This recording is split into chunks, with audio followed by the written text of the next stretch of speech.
In a bright jungle lived a tiny monkey named Milo. One day, he found an old leaf map showing a glowing golden banana. Excited, Milo set off first.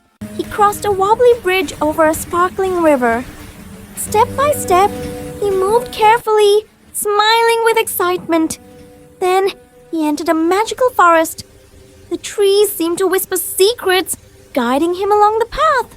Next, Milo tiptoed past a sleepy lion and grabbed the last clue without waking it. Finally, he reached a glowing cave. A magical golden banana tree shone brightly. "You were brave and kind," it said.